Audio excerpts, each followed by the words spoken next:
The void was silent.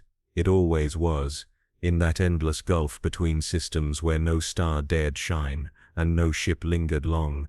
But silence in the galaxy was never truly empty. It was merely the calm before the scream. On the outer reaches of the Forge world Stygies VIII, deep within a region of space mapped only by the most ancient of star charts, an anomaly blossomed like a wound.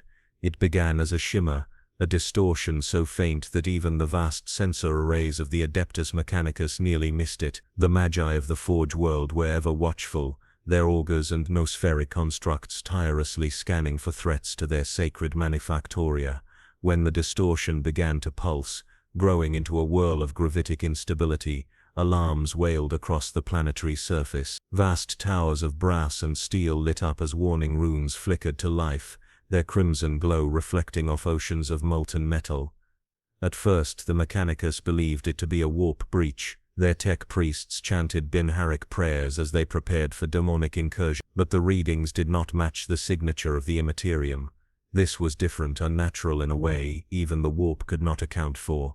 It was as if reality itself were being unraveled and rewoven into something new. Magos Dominus Alaked, his form more machine than flesh, watched the readings from his observation deck high atop the forge spire. Cables ran from his spine into the deck itself, merging him with the data streams. His mechadendrites quivered as he whispered the litany of true perception. When the anomaly flared again, his optic lenses dilated in shock. "A vessel," he rasped, vox emitters grinding. "Something emerges."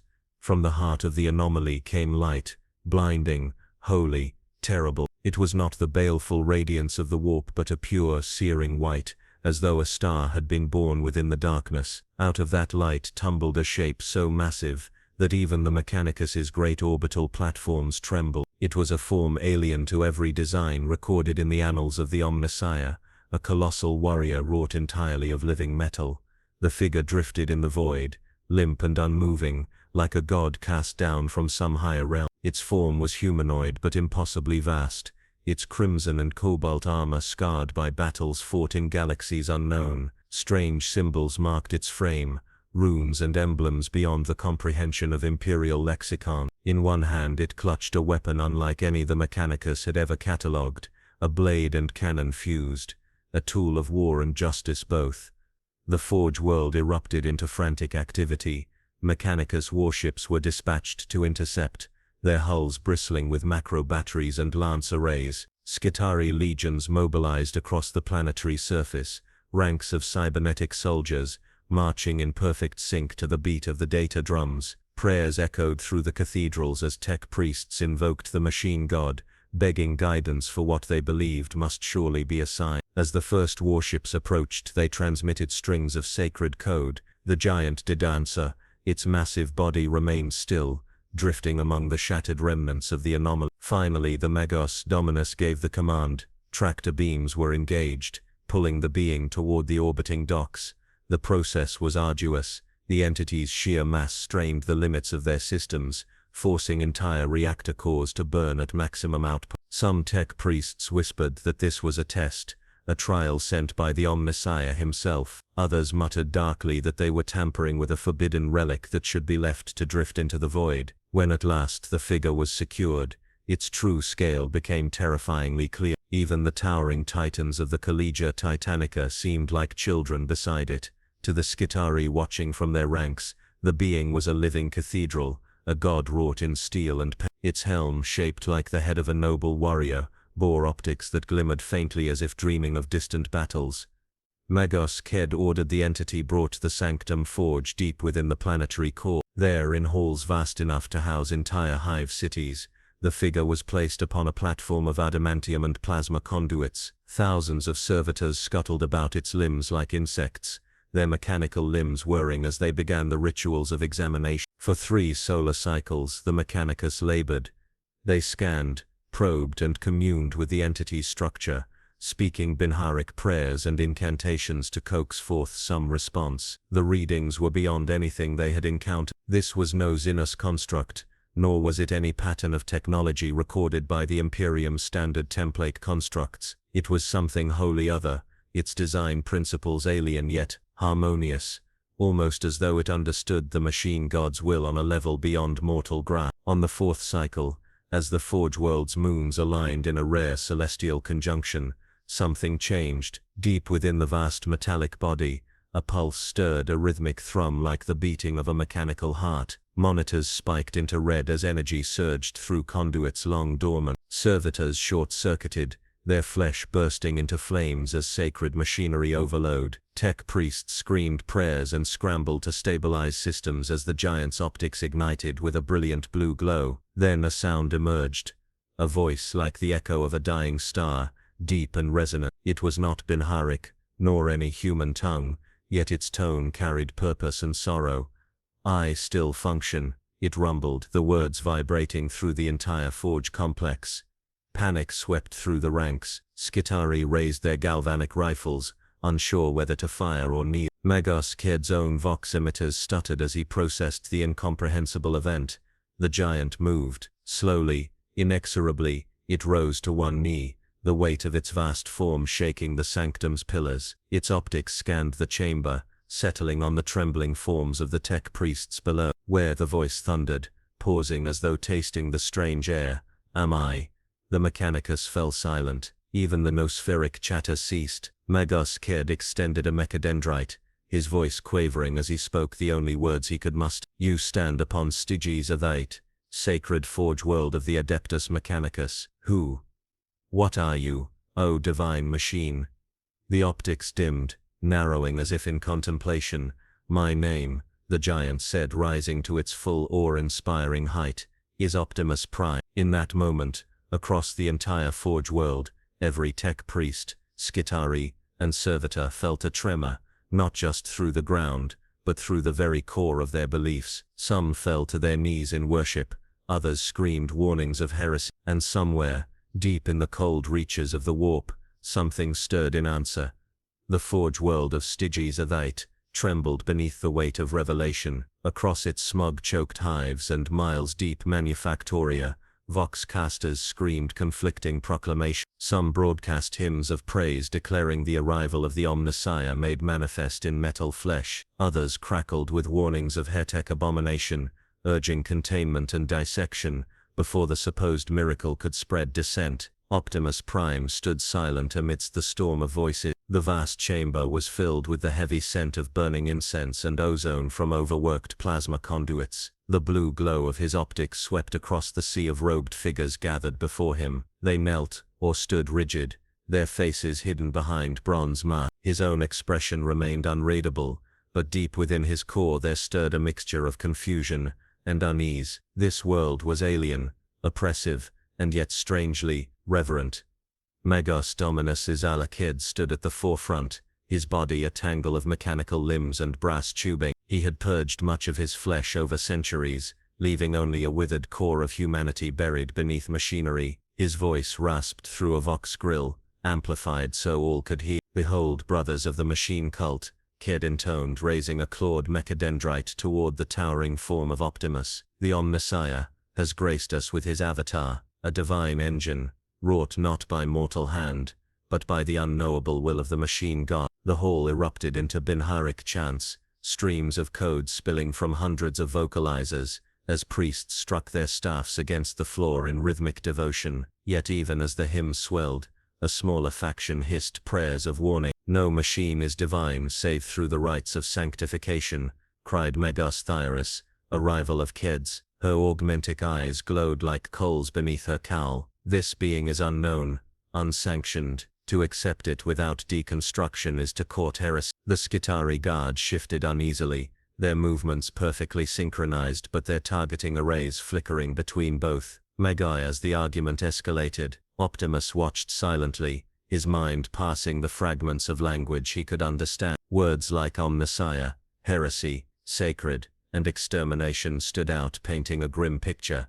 Optimus spoke, his voice carrying over the din with the clarity of a cathedral bell. "I am no god," he said. "I am a soldier, sworn to protect those who cannot protect themselves. I seek only understanding and peace." The chamber fell deathly silent. Even the background hum of machinery seemed to pause. The concept of peace, spoken aloud on a forge world dedicated to unending war production, felt almost blasphemous. Ked recovered first, his vox crackling. Do you hear, brethren? The Omnissiah comes not with hollow boasts, but with humility. Even in his divinity, he speaks the words of service. He turned his burning gaze on Optimus. Your purpose aligns with ours, Great One. The galaxy is beset by heretics, Xenos and traitors. Your strength shall serve in the great crusade of the Omnissiah. Optimus's optics narrowed. He understood enough to sense manipulation in the Megos's tone. I will not be a weapon for conquest, he replied, each word deliberate. If there are innocents to be defended, I will aid them, but I will not bring harm to those who do not seek war.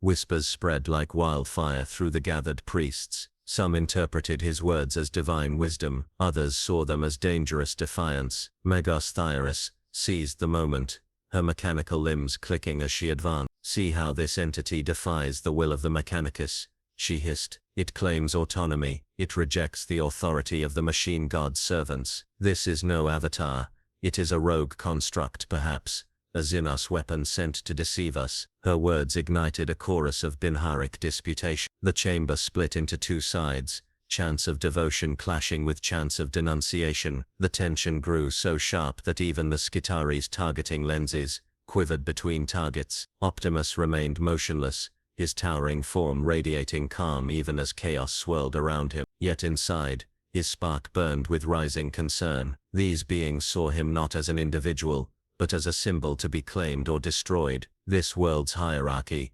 resembled no order he had ever known. Their faith was fervent and absolute, a rigid dogma binding every act. At length, Ked raised a clawed hand and sent a burst of command code through the noosphere. The disputing factions fell silent, though tension crackled like static in the air. We shall take this being to the Grand Assembly, Ked declared. There, before the ruling Fabricator General of Stagis the seat, his fate will be decided. His gaze lingered on Optimus, almost worshipful. Until then he shall be honored as the Iron Messiah. Optimus inclined his head slightly, neither agreeing nor resisting. He had no desire to provoke further violence, but his mind was already turning toward escape if necessary. As the Mechanicus escort led him through colossal passageways lit by rivers of molten metal, Optimus observed the forge world more closely. Endless factories stretched into the haze, their chimneys belching smoke so thick it turned the sky a perpetual gray. Skitari patrols marched in perfect mechanical step,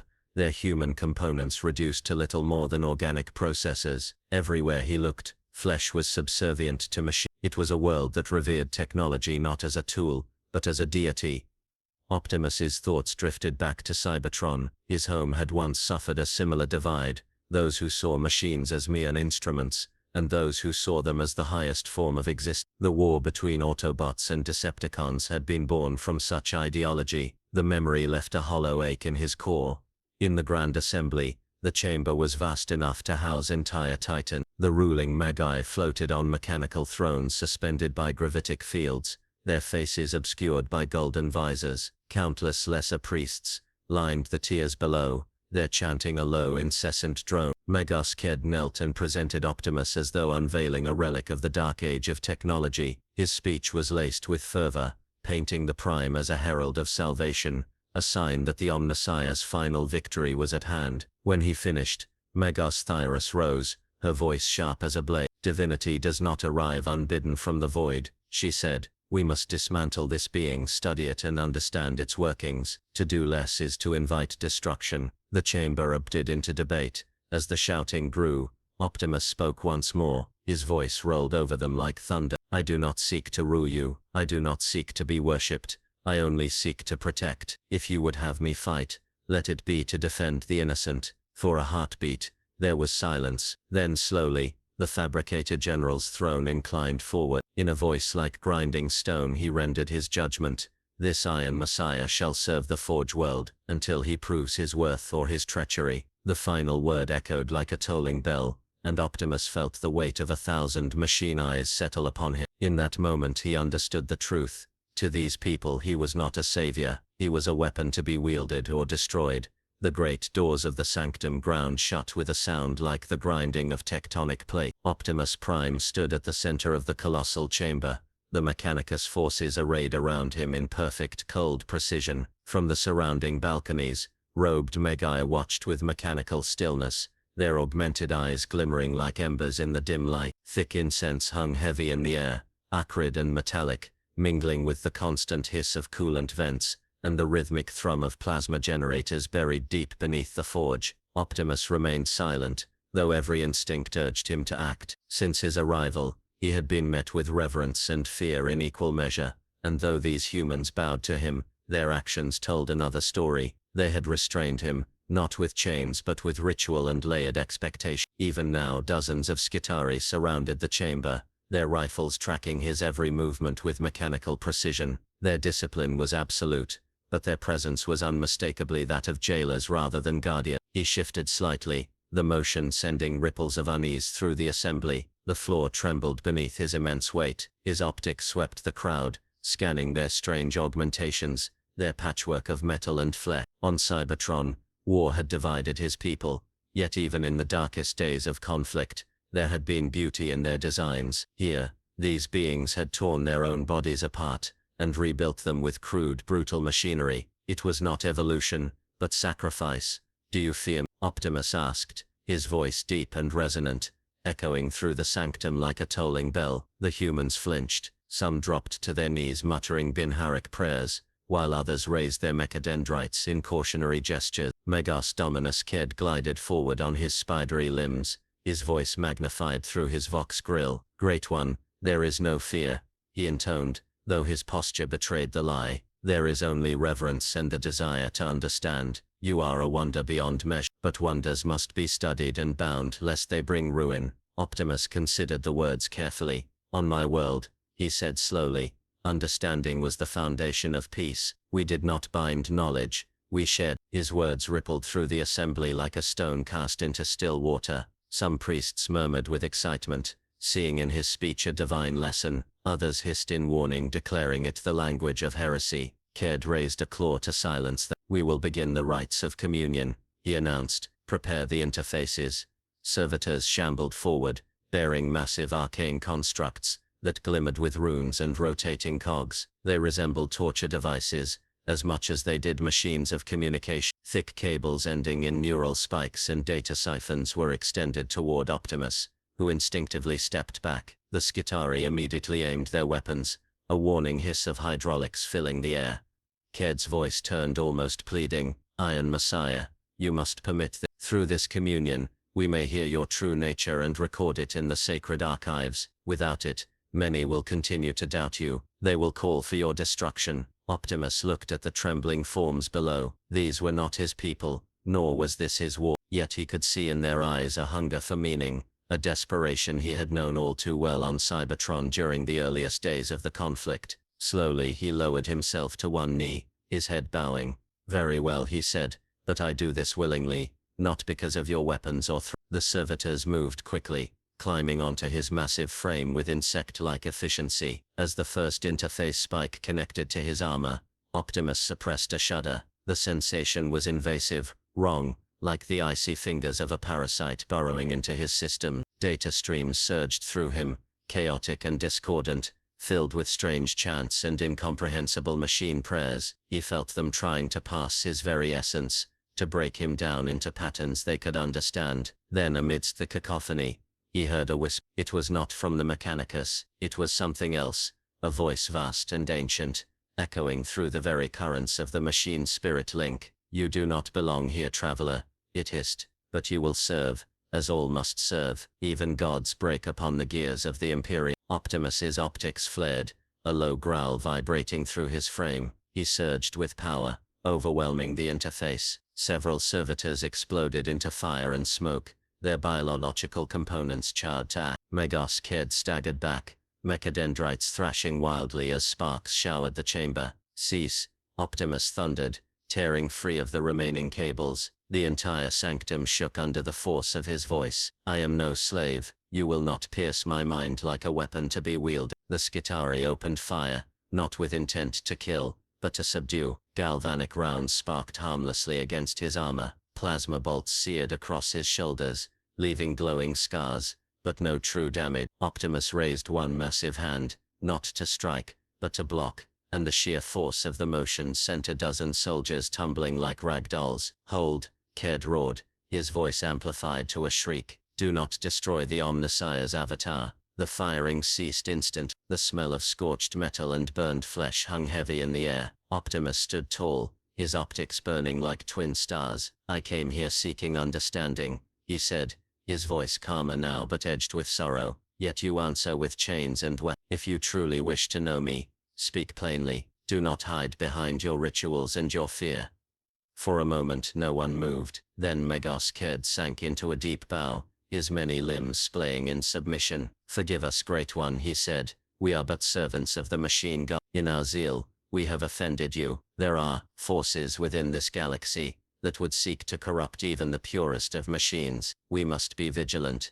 Optimus studied him, sensing both sincerity and manipulation. "If you fear corruption," he said, "then I will help you fight it. But know this, I will not fight for conquest, nor will I harm those who cannot defend themselves." Whispers swept the balconies. Some saw this as divine decree, others as dangerous rebellion. From the shadows, Megos Thyrus watched in silence, her optical sensors narrowed, recording every word. While Ked basked in what he believed was divine favor, she saw the seeds of chaos in this towering figure's defiance. Optimus Prime's first awakening had shaken the Forge world to its core, and beyond the walls of the sanctum, far out in the cold void, something malignant stirred, drawn by the light of a new power, entering the galaxy. The days that followed were a blur of ritual and observation, a strange balance of reverence and imprisonment. Optimus Prime moved through the colossal forge halls of STG-8, under constant escort, his towering frame dwarfing even the titans that stalked the foundry. Everywhere he went,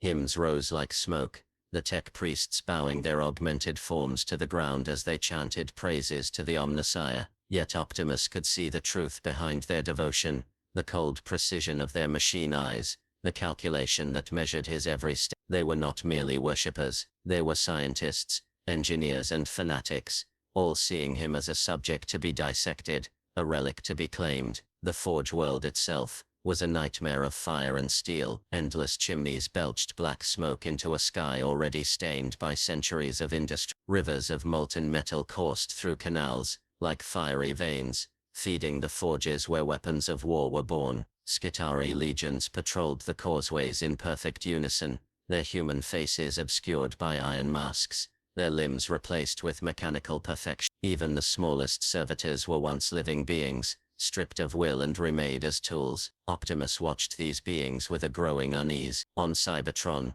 the war between Autobots and Decepticons had been fought over freedom versus tyranny, the right to choose one's path against the lust for domination. But here, there was no war to decide such questions. The people of this world had surrendered their flesh willingly, kneeling before the machine until their very humanity had been devoured. One evening, if such a concept could exist on a planet where the sun was forever hidden behind smog, Optimus was brought to the sanctum of the cog, a towering cathedral, built from brass and adamantium. The air inside was heavy with sacred oils and the faint copper tang of blood. Monolithic statues of faceless machine gods lined the walls, their blank eyes filled with flickering data lights. At the center stood a massive dais, upon which Megos Dominus Ked awaited him. The Megos extended his mechadendrites like welcoming arms, though his voice carried the weight of command. "Iron Messiah," he said, his vox modulator crackling. "Today you will witness the highest truth of the cult Mechanicus. Today you shall understand why we cast aside the weakness of flesh." Optimus knelt slightly, lowering himself to meet the Megos's level. "I have seen much since my arrival," he said, his voice deep and steady. "I see a people who have given everything to their machines, even their very bodies. But why? Why sacrifice so much of what makes you yourselves?" Ked's optics flared brighter, a sharp hiss escaping his respirator. "Because flesh lies," he intoned. Flesh feels hunger, pain and fear. The machine does not. In the purity of the machine, there is only truth. We ascend by replacing the flawed with the perfect. It is the will of the machine god." He gestured, and a group of tech priests stepped forward, dragging a writhing figure between them. It was a man, or what remained of one, his limbs thin and trembling, his eyes wide with terror. "Behold," Ked said, "a sinner of flesh." He rejected augmentation, clinging to his weakness. He will be remade. The tech priests forced the man onto a slab of steel. Sacred saws and injectors descended, chanting Mechanicus litanies as they began their work. The man screamed, his voice raw, but no one reacted. His flesh was peeled away, piece by piece, replaced with cold machinery. By the time the process ended, there was no man left, only a mindless servitor that rose and bowed before the Megos, all memory of its former life erased. Optimus's optics dimmed in horror. "You destroy them," he said softly, his voice echoing through the cathedral. "You strip away what they are and call it salvation. We elevate them," Ked corrected, his tone sharp. "In perfection, there is no suffering. The weak must be reforged, or they will be consumed by the galaxy's horrors. Would you let them fall prey to daemons, Xenos, or heretic? No, Iron Messiah. The flesh must die so that the machine may endure." Optimus's hands curled into fists. "On my world, freedom was sacred,"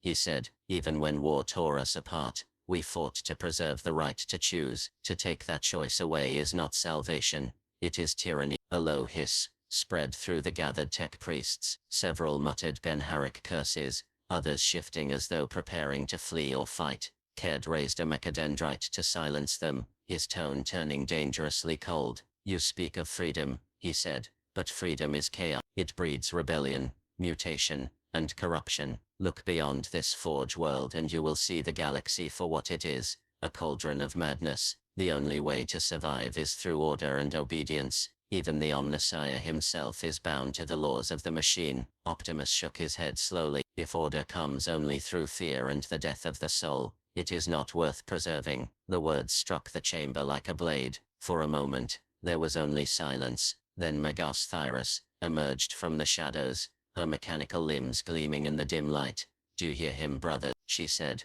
her voice sharp as a scalpel. "He questions the very foundation of our faith. This so-called avatar of the Omnissiah speaks heresy. He would undo the great work." Whispers erupted. Some priests turned toward Optimus with awe, believing his defiance to be divine wisdom. Others spat curses, demanding his immediate dismantling. The Skitterai raised their weapons, their targeting arrays struggling to lock onto a figure they had been ordered to both protect and contain. Optimus rose to his full height, towering over them all. His optics blazed with determination, his voice resonant and unyielding. "I do not seek to destroy you," he said, "but I will not stand by while you enslave those who cannot fight back. If your faith demands the death of all choice, then your faith is a cage." Megos Ked trembled, his vox distorting, with barely contained rage. "Enough," he bellowed. "You will obey the will of the machine god, or you will be silenced." The Skitterai took a step forward as one,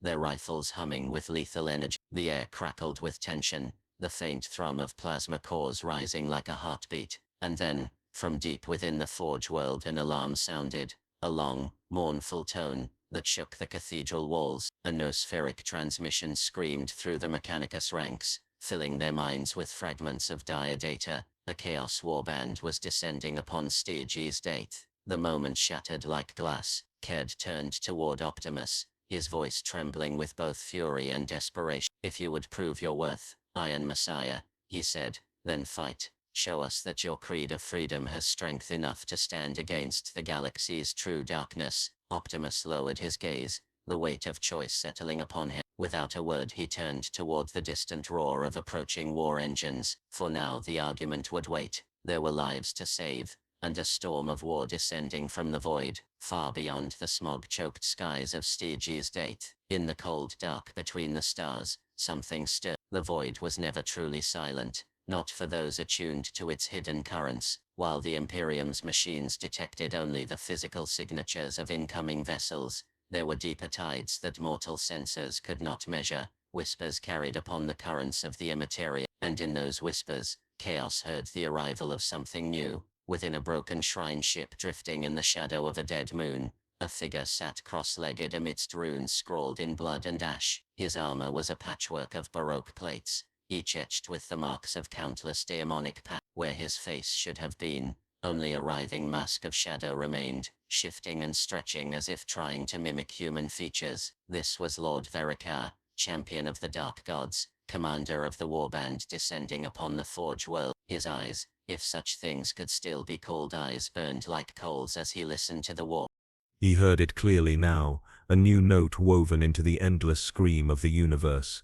It was unlike anything he had encountered, a voice of metal and resolve, a presence vast and alien, yet untainted by chaos. To the warp it was a beacon, a challenge, a spark of something pure, a strange gift the void has delivered. Varakar hissed, his voice echoing in unnatural harmonics. Not Danon, not mortal, not of the corpse god's pathetic design, a foreign soul adrift in this rotting galaxy. The shadows around him shifted, taking on the shapes of daemonettes, fanged beasts, and gibbering mouths. The voices of the warp answered in a cacophony only he could decipher. Claim it, break it, bind it, such power must not be wasted. Varakar rose, towering and terrible. Yes, he said softly, I will claim it. For the glory of the dark gods, for the ruin of the false Omnissiah, I will make this Iron Titan kneel. As his warband prepared for war, the forge world burned with tension. In the Manufactoria districts alarms blared, their tolling bells swallowed by the hiss of steam and the grinding of gears. Across the endless causeways, Scutaria legions mobilized, their formations precise and mechanical, each soldier, little more than a weapon wrapped in dying flesh. Optimus Prime watched this mobilization from a massive hangar balcony. He stood motionless, his towering form partially shadowed by the glow of plasma furnaces. Below him thousands of troops marched in lockstep, their faces blank behind metal masks. The sight stirred something deep within him, a memory of Cybertron's earliest days, when the first legions of Decepticons had risen beneath Megatron's banner, their chant of war echoing through the streets as freedom died beneath their march. Magos Ked approached, his many limbs clattering softly. They come, the Magos rasped, a warband of the archenemy, drawn to our sacred forges by greed and hatred. Their ships pierce the veil of the warp even now. Optimus's optics narrow. Chaos, he said, tasting the word, sensing its weight. I have felt something, a darkness pressing at the edge of my mind, whispering lies. Ked's macadendrites froze in mid-motion. You have been touched by the Imperium, he asked sharply. Describe these whispers. Optimus turned his gaze downward, his voice low but steady. They promise power, freedom without limits. They speak of strength and victory, but I sense only hunger beneath their words. They are, like the Decepticons, yet worse. They have no cause but destruction. The Magos murmured a prayer, his vocalizer crackling with static. You perceive what most mortals cannot. The warp is a sea of thought and nightmare, and chaos its eternal storm. If they seek to speak to you, Iron Messiah, it is because they know your power. They will try to twist you to make you a weapon of their own. Optimus turned away from the marching Scutari, his voice hardening. They will fail. I have seen such corruption before. I will not be turned. Ked's tone shifted, more calculating now. Your defiance is admirable and useful. The people will see you strike down these heretics and believe all the more that you are divine. Perhaps then, even the dissenters among our ranks will bend the knee. Optimus said nothing. He had already sensed the divisions within the Mechanicus. Half their chants were directed at him with reverence, while the other half were laced with suspicion and fear. Even now, in the shadows of the hangar, he could see Magos Thyrus whispering to her followers, their lenses flashing with secret code. The enemy was not only descending from the stars, it was already here. In the deep void above Styges Ethaith the Chaos Fleet emerged, massive, spiked silhouettes tore free from the Imperium, their hulls dripping with unnatural ick. The lead vessel, Varakar's shrine ship, radiated a malignant glow as warp energy leaked from rents in its hull. Dynamic forms writhed within its structure, their limbs fused with the ship's metal as though the vessel itself were alive and suffering. On the planet's surface, every sensor and auger screamed warnings. Ked relayed orders in rapid Benharic bursts, all batteries to firing positions, Titans to defensive bastions. Prepare the nospheric wards. Do not allow the enemy's corruption to infect our system. In the midst of the chaos, Optimus stood apart. He felt the warp pressing against his mind again, stronger now. A tide of voices clawing for entry, He fought them as he had fought Megatron so many times before, with sheer will and unyielding conviction. Then a single voice rose above the rest, deep and honeyed. It spoke not with rage, but with false understanding. Optimus Prime, it said, drawing his name out like a caress. You do not belong among these wretches. You are no god, no servant. You are a king without a throne. They will chain you, use you, discard you. But we will free you. Optimus staggered, his massive hand gripping the edge of the balcony as his vision blurred. He saw flashes of worlds aflame, armies bowing before him, his own Autobot sigil twisted into something monstrous. No, he growled, his voice shaking the chamber. You will not take me. The voice laughed softly, the sound reverberating like a distant thunderstorm. We do not take, we offer. When they betray you, and they will, you will seek us. Until then we wait. The presence faded, leaving only silence. Optimus straightened slowly, his optics burning bright once more. Below, the first Chaos drop pods streaked through the polluted sky like falling stars, slamming into the Forge world's surface with earth-shattering impact. Magos Ked's voice roared through the noosphere. Defend the Forge, let none survive, in the name of the Omnissiah. Optimus leapt from the balcony, his colossal frame landing amidst the ranks of Skitarii. With a ground-shaking crash, his voice rose like a clarion call above the din. To me, warriors of Styges, we fight not for conquest, but for survival. Stand, and we shall hold this line. As the gates of the Forge world opened, and the first dynamic hordes spilled forth, a dark smile curved beneath Lord Varricar's shadowed helm. The Iron Messiah had risen, and soon he would kneel. The skies above Styges Athate were aflame. Through the choking clouds of industrial smog, streaks of fire carved jagged paths, the Chaos drop pods screaming toward the surface like meteors hurled by vengeful gods. Each impact sent tremors through the Forge world's crust, rattling the towers of the Manufactoria, and scattering flocks of soot-blackened servitor drones. The air stank of ozone, promethium, and the acrid tang of warp corruption. Optimus Prime stood at the forefront of the Mechanicus defenses, his towering silhouette backlit by the molten glow of the Forge fires. Around his feet, ranks of Skitarii assembled in perfect formations, their galvanic rifles humming, their targeting optics glowing like cold stars in the gloom. Their mechanical precision was absolute, yet Optimus could sense the faint echoes of their humanity buried beneath the metal fear smothered by obedience. The first drop pod struck the outer defensive wall with a detonation that sent a column of flame hundreds of meters into the sky. From its ruptured hull spilled twisted shapes, creatures clad in Baroque armor, fused with pulsating flesh. Chaos Space Marines of the Word-Bearer's Legion, their crimson armor adorned with blasphemous runes, advanced in perfect lockstep, chanting hymns to dark gods. Behind them surged lesser horrors, mutated cultists, dynamic beasts and swarms of entities birthed entirely from the warp. The Mechanicus lines opened fire in unison. A storm of galvanic shots lit the battlefield, bolts of blue energy cutting through the smoke. Macro cannon emplacements roared from the walls, their shells tearing craters into the advancing tide. For a heartbeat, the defensive line held. Then the demons began to scream. Warp-born creatures burst through the air itself, their forms shifting and writhing. Claws like scythes ripped through Skitarii ranks, tearing apart soldiers faster than their targeting arrays could adjust. The precise formations dissolved into chaos as the front line buckled.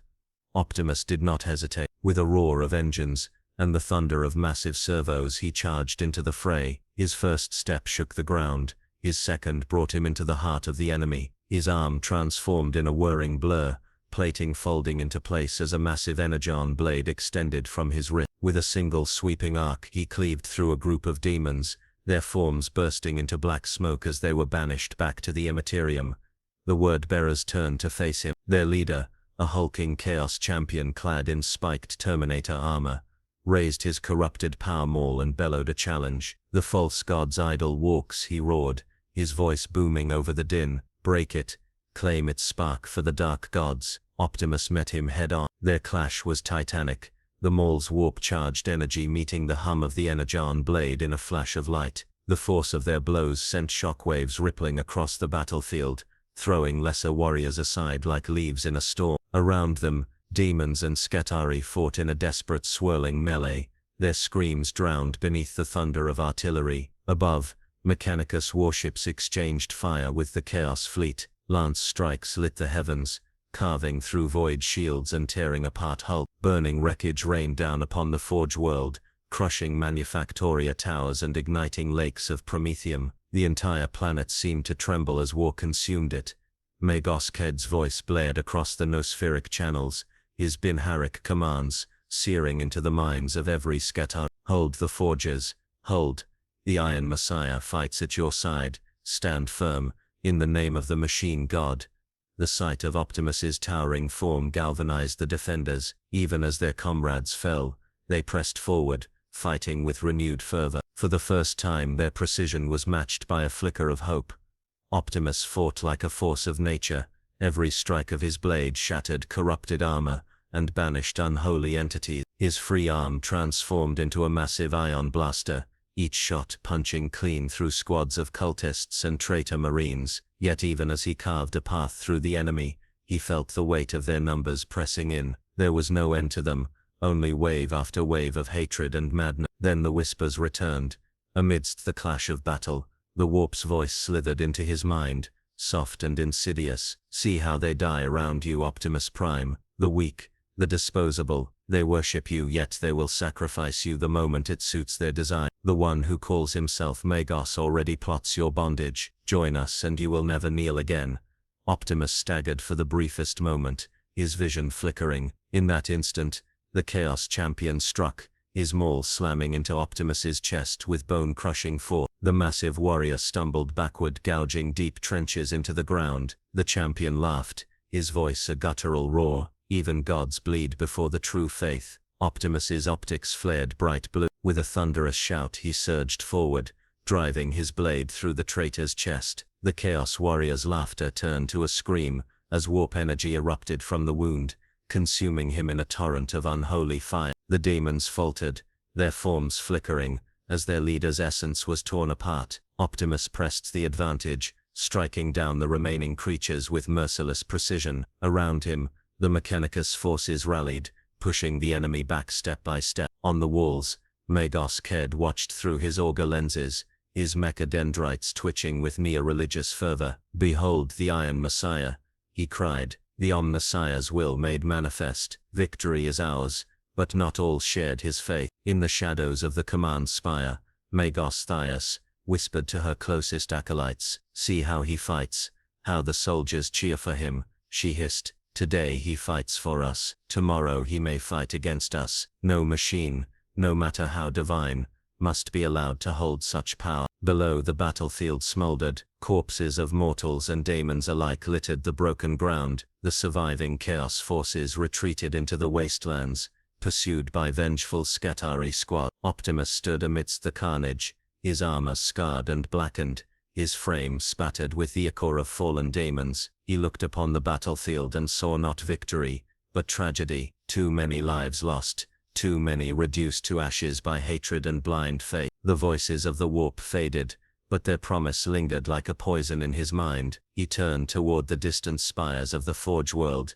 their silhouettes wreathed in smoke and fire. He had proven himself in battle, but in doing so he had become something more than a soldier to these people. To them he was no longer merely Optimus Prime, he was a god of war, and gods he knew were never free. The Forge world of Styges VIII still burned, smoke curled from the shattered remains of Manufactoria towers, and rivers of molten metal ran red with the blood of the fallen. The echoes of battle had faded to silence, leaving only the groan of broken machinery, and the distant clatter of Scatari patrols scouring the ruins for survivors, or stragglers to execute. In the aftermath, the air was heavy with ash and incense, the mingled sense of purification rites and burned flesh. Optimus Prime stood at the center of the devastation, silent amidst the wreckage. His armor was blackened and scarred, great rents torn through his plating by warp-forged weapon. Yet it was not the damage to his body that weighed upon him most, but the sight of the dead. Scatari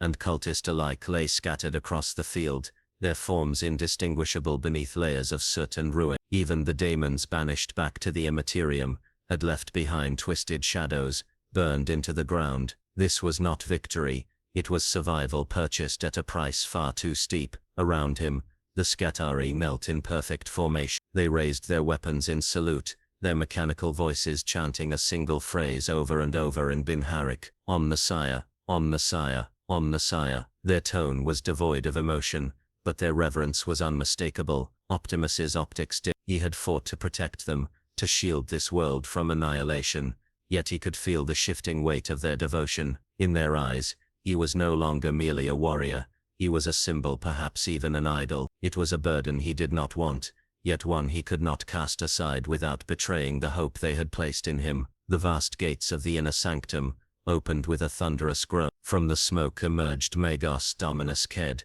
his frame gleaming with fresh sanctification oils, mechadendrites waving in intricate ritual pattern. Behind him came a procession of tech priests, their bronze masks reflecting the forge fires, and a host of Scatari enforcers, whose weapons remained trained on the crowd even as they marched. Ked approached Optimus, his vox amplifiers projecting his voice so that all present could hear. "Brothers and servants of the machine god," he declared, "behold the Iron Messiah, savior of Styges VIII. By his hand the heretics were cast down and the forge world preserved." A thunderous cheer rose from the gathered Mechanicus, a cacophony of mechanical voices and static-laced chants. Incense burners swung wildly, filling the air with thick clouds of fragrant smoke. Optimus stood unmoved. "I did what was necessary," he said, his deep voice carrying over the din. "Not for glory, not for worship, for the lives that would have been lost had I done nothing."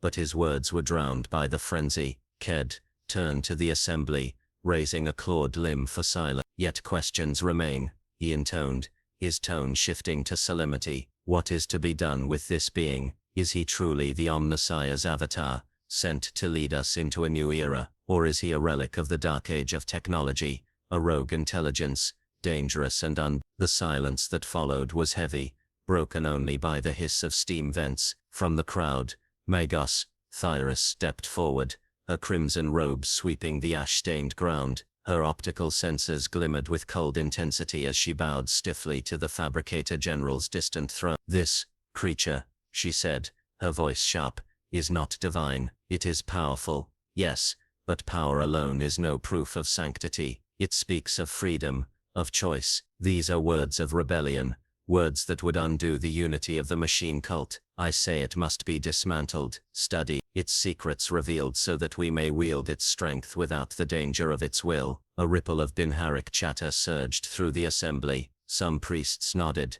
their mechadendrites twitching in agreement. Others recoiled, their voices rising in defense of the Prime. Optimus turned his gaze to Thyrus. "I am not your enemy," he said. "I did not come here to rule you or to destroy what you hold sacred. I fight only to protect, but I will not be reduced to a weapon without will." Thyrus's optics flared, and there is the danger made plain. A machine that refuses to obey. Today it fights at your side, tomorrow it may turn upon you. Would you risk an entire forge world on the whims of a single autonomous construct?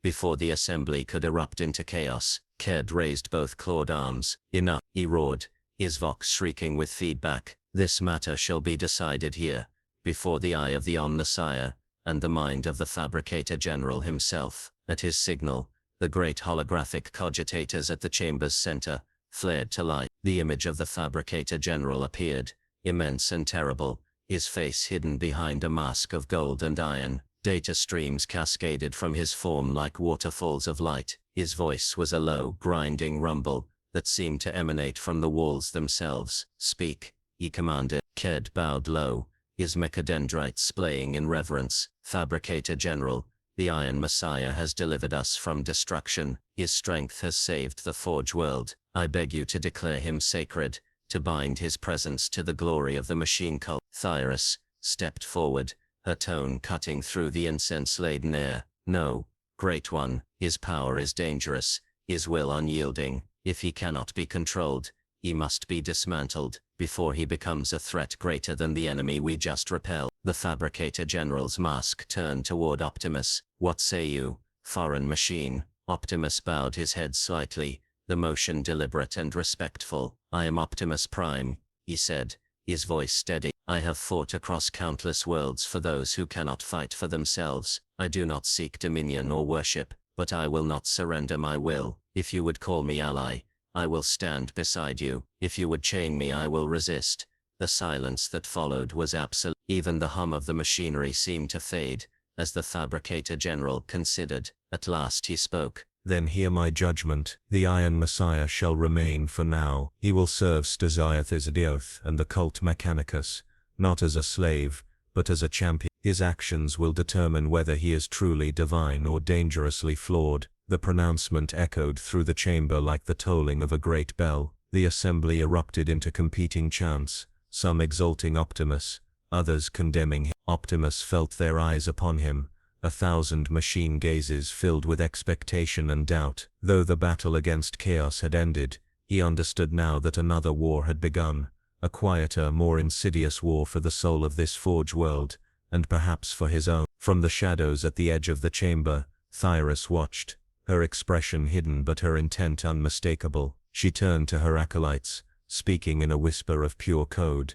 Let them call him Messiah for now. Soon enough we will show them the truth. And above them all, high in the orbiting void, Lord Varrica's surviving ships drifted in silence, their warp-touched hulls hidden among the debris fields. Within their broken chambers the champion of chaos plotted and waited, his laughter mingling with the whispers of the war. The Forge World's judgment had been rendered, but the true test of Optimus Prime was yet to come. The forges of Stasiath roared once more, their colossal furnaces stoked to fever pitch to erase the scars of battle. The air was thick with the stench of burning oils and sacred unguents, mingled with the ever-present smoke that choked the Forge World skies. Above the planet, shattered debris from the Chaos Fleet still drifted like a ring of jagged teeth, a grim reminder of the recent sea. Outwardly the Mechanicus celebrated victory, their hymns of the Omnissiah echoing across endless Manufactoria towers, but beneath the surface, unseen currents of distrust and ambition began to churn. Optimus Prime felt it in every glance, every murmured code string that ceased when he drew near. Though many hailed him as the Iron Messiah, others stared at him with cold suspicion. His towering frame moved through the industrial canyons like a walking cathedral of steel, but even his size could not shield him from the whisper of conspiracy. When he passed through the great assembly halls, the tech priests bowed deeply, yet their mechadendrites twitched with hidden signals. Magos Ked was never far from his side, his spindly limbs scuttling to keep pace with Optimus's great strides. You have given these people hope, Ked rasped one evening as they traversed a bridge suspended over a river of molten slag. Your presence is a benediction upon their faith, but faith alone is a fragile thing. There are those who fear change, who would see you unmade rather than risk the upheaval you bring. Optimus's optics narrowed.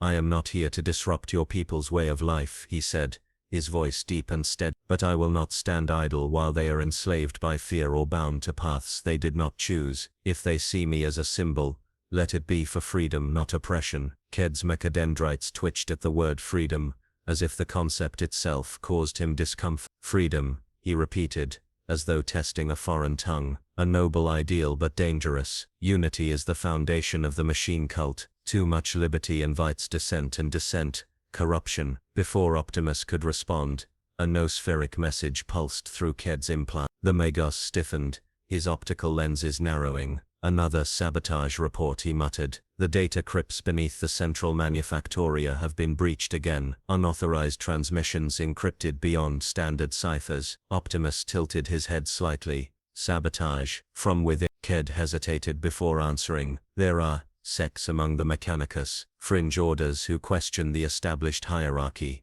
They may seek to twist your presence for their own ends, or to destroy you outright. His mechadendrites coiled tense. I must investigate personally. It is a matter of security and faith. Optimus's gaze swept across the horizon, where the spires of the Forge World loomed like rusted mountains. If I am to fight beside you, he said, I will understand what I am protecting. Show me these crypts. Ked's lenses flared in surprise, then dimmed in reluctant acquiescence. Very well, he said, but what you see there will not be easily forgotten. The entrance to the data crypts lay beneath the deepest Manufactoria, hidden behind layers of sealed bulkheads and guarded by elite Skitarii, whose augmetics gleamed with fresh sanctification oil. They descended through shafts lit only by flickering red lumen strips, the air growing colder and more oppressive with each level. The hum of machinery gave way to a different sound, a low, ceaseless whisper that seemed to come from the walls themselves. Optimus felt it at once. The presence he had sensed during the battle,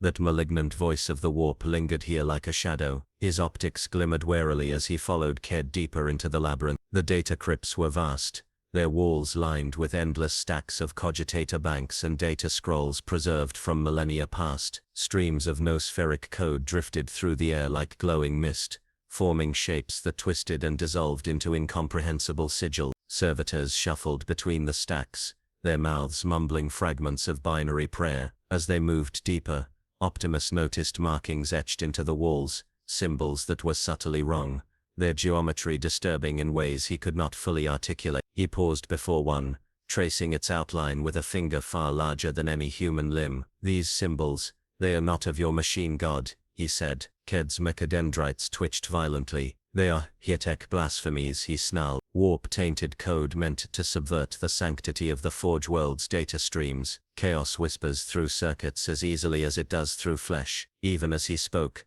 a sudden flicker rippled through the chamber's light. The whispering grew louder, resolving into fragmented words that clawed at Optimus's mind. Optimus Prime, savior, destroyer, king of rusted empires.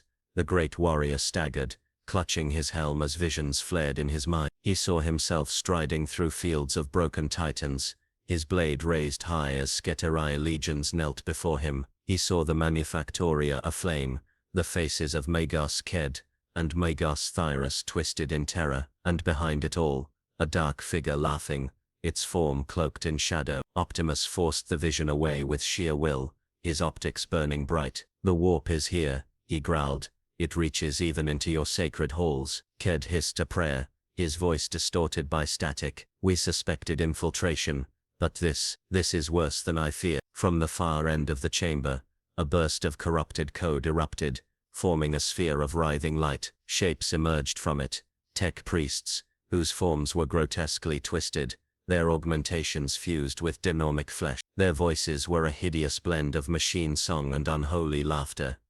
"Welcome, Iron Messiah," one of them crooned, its jaw unhinging like a broken cogitator. "The machine god's chains will break, and you shall be the hammer." The corrupted ones surged forward. Sketarii opened fire, their shots cutting down several abominations, but more took their place, moving with inhuman speed. Optimus charged, his energon blade igniting with a hum that shook the data crypt wall. With a single sweeping strike he cleaved through the first wave, his massive form moving with the precision of a master warrior. Sparks and echo filled the air as he fought, each blow deliberate and unstoppable. Beside him, Ked unleashed bursts of electrostatic fury from his mechadendrites, his voice raised in Binharic canticles. But even as they battled, he shouted over the din, his tone edged with fear. "Do you see now, Iron Messiah? Chaos does not merely assault our walls, it festers within. Someone has allowed this corruption to take root."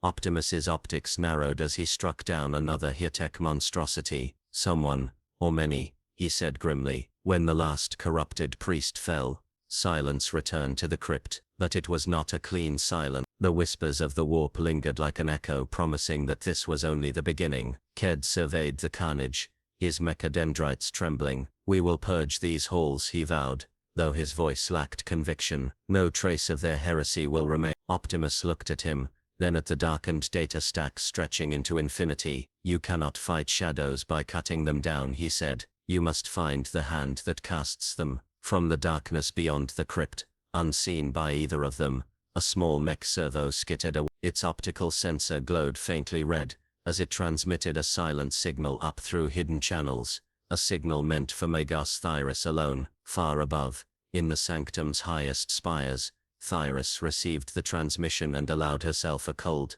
satisfied smile. "Good," she whispered. "Let them see chaos everywhere, but where it truly hides." The seeds of division had been sown, and the first blood spilled in secret war. In the shadows of the data crypts, the fate of the Forge World began to twist toward ruin. The fires in the data crypts were extinguished, but the smoke of suspicion lingered long after the last corrupted priest had fallen. Servitors carried the broken remains of the Hiateks away for dissection, their limp hybrid bodies twitching with the final spasms of demon-tainted circuitry. The walls, still etched with warped symbols, were scoured by teams of tech priests, chanting litanies of purification, as they burned away every trace of heresy, yet no amount of cleansing rites could erase the stain left on the hearts of those who had seen the truth. Chaos had not merely infiltrated from without, it had bloomed from within like a cancer. Optimus Prime stood silently amidst the ruins of the crypt, his optics dimmed to a cold, steady glow. He had fought wars for countless millennia, but this conflict gnawed at him in a way unlike any other. On Cybertron, enemies had been visible, their armies and motives laid bare on the battlefield. Here the enemy was everywhere and nowhere, whispering through data streams, hiding behind sacred protocols, wearing the faces of supposed allies. He remembered the corrupted tech priest's words before death had claimed it. The machine god's chains will break, and you shall be the hammer. That phrase echoed through his mind like a curse. Magos Ked emerged from the smoke with his mechadendrites twitching erratically, his frame rattling with barely contained fury. Blasphemy festers deeper than I feared, he rasped, his vox amplifier sputtering with static. This was no isolated heresy. These traitors were embedded within our most secure systems. For them to thrive, there must have been protection from above, a guiding hand. Optimus turned his immense head toward him. You suspect someone among your own leaders. Ked hesitated, his optical lenses narrowing. I suspect many, he admitted reluctantly, but proof is elusive, and while we hunt shadows, the Forge world's faith trembles. If the truth were spoken too openly, the entire planet might descend into schism, and chaos would strike again while we tore ourselves apart. Optimus knelt slightly, lowering himself so his voice rumbled close to the Magos without overwhelming the chamber. Fear cannot be the foundation of survival, he said. If you allow these secrets to fester, they will consume everything. I have seen it before, I have lived it. Ked's mechadendrites lashed like angry serpents. And what would you have me do? Tear down centuries of hierarchy? Dismantle the very order that keeps this world functioning? No, we will find the culprits in secret and excise them swiftly and without mercy. Before Optimus could respond, a sharp metallic tone cut through the chamber. A noospheric broadcast flared, one that reached every Mechanicus mind across the planet. The voice of the Fabricator General himself boomed from the vast speaker arrays, reverberating through steel walls and machine spirits' ikes. People of Styges S8, the voice intoned, cold and implacable. The Iron Messiah has been judged worthy through battle, but his role must now be defined. He will take the oath of unity, binding his will to that of the machine cult, so that he may serve as champion and protector, without question. In this there is no choice, only fate. Optimus rose slowly, the massive weight of his frame making the very ground quake. His optics glimmered, not with reverence, but with quiet defiance. Binding my will, he said softly, almost to himself. Ked placed a clawed appendage upon one of Optimus's armored plates, a gesture meant to calm but that felt like a shackle. This is necessary, he insisted. The oath will assure the people that you are loyal. Without it, factions like Thyrus's will rise openly against you. The Skitari legions will fracture. The entire Forge world could descend into civil war. It is still a chain, Optimus replied, his voice resonant and heavy with sorrow. Whether forged of steel or of words it binds. The flesh is weak, Ked said, repeating the Mechanicus creed as if it were a shield against doubt. The machine is strong, unity is strength. Optimus turned away, his gaze sweeping across the towering data stacks and endless ranks of Skitari filing into the chamber. Their faces were featureless masks, their humanity buried beneath layers of circuitry and obedience. They looked to him not with emotion, but with absolute expectation. It reminded him of the Decepticon hordes in their prime, united beneath Megatron's banner through fear and fanaticism. He had sworn long ago never to become such a figure, yet here, he was already being shaped into one. The ceremony began at the heart of the Forge spire, within a sanctum vast enough to house entire Titan. The chamber was lit by rivers of molten metal cascading through channels beneath transparent flooring, casting an eerie red glow that painted every figure in shades of blood and fire. Enormous statues of the Omnissiah loomed from the walls, their visages cold and unreadable. The tech priests gathered in their thousands, chanting binary hymns that merged into a single relentless rhythm. At the center stood a towering construct of bronze and gold, the oath engine. Thick cables extended from it like the roots of a great tree, each tipped with interfaces designed to pierce and bind. Optimus approached, his steps echoing through the vast chamber. As he neared the oath engine, the chanting grew frenzied. Megos Thyrus stood at the forefront of her faction, her eyes glinting with something between triumph and malice. "Behold the Iron Messiah," she called out, her voice amplified across the hall. "Let him take the oath and let his true allegiance be revealed. If he resists, we shall know him for the Hitek he is." Ked's tone was almost pleading as he addressed Optimus. "Do this and you will secure your place among us. Refuse, and they will turn on you with all the strength of the Forge world." Optimus said nothing for a long moment. Then, with a rumble like distant thunder, he spoke. "On my world, oaths were not chains. They were bonds freely chosen, born of trust. If you demand this of me through fear, then it is no oath at all." Nevertheless, he stepped forward. The cables of the oath engine lashed out, attaching to his armor with magnetic clinks. Strange energy surged through him, invasive and cold, threading into his systems as if seeking to rewrite his very spine. Visions flickered through his mind of Skitari legions kneeling, of the Forge world aflame, of himself towering above it all, as both savior and conqueror. Whispers filled the chamber, audible only to him. "They will bind you. They will use you. Break them before they break you." With a surge of will, Optimus forced the voices back. His optics flared and the oath engine's tendrils sparked violently. For a heartbeat it seemed he might tear the entire construct apart. Then he exhaled, lowering his head. "I will fight for those who cannot fight for themselves," he declared, his voice echoing like a vow carved into stone. "But I will never be your slave." The oath engine's lights dimmed. The chamber was silent save for the hiss of molten metal below. Thyrus's lips curled into a cold smile. "So be it," she said softly. "He has spoken his true creed." At her hidden signal, Skitari snipers adjusted their aim from the shadows above. Ked saw the motion too late. His scream of warning was drowned by the roar of gunfire as the sanctum erupted into chaos. Optimus raised his arm, shielding himself and Ked as shots sparked harmlessly against his armor. In that moment he understood the truth.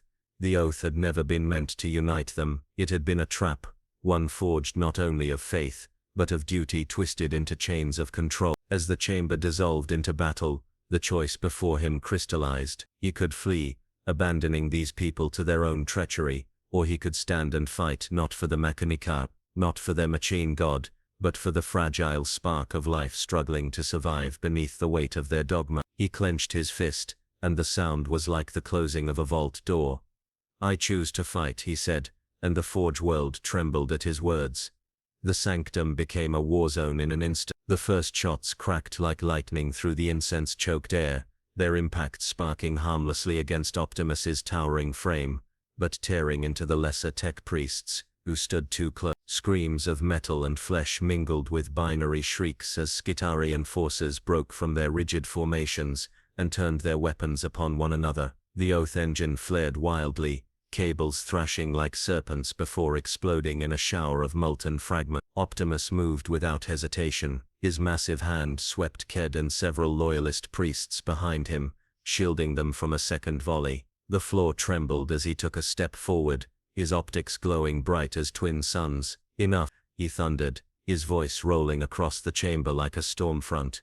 But there was no stopping what had begun. Thyrus's forces surged from hidden alcoves and upper balconies, their crimson robes flaring as they descended on mechanical harnesses. Their Skitari moved with terrifying precision, their targeting optics glowing cold white as they fired into the crowd. Loyalists fell in heaps, their flesh scorched and their augmentations sparking violently. Ked shouted orders in Binharik bursts, rallying his defenders. "Hold the sanctum. Protect the Iron Messiah." His mechadendrites lashed outward, discharging arcs of electrostatic energy that sent traitors convulsing before collapsing in smoking heaps. Optimus waded into the fray like a living mountain. He did not strike to kill unless forced.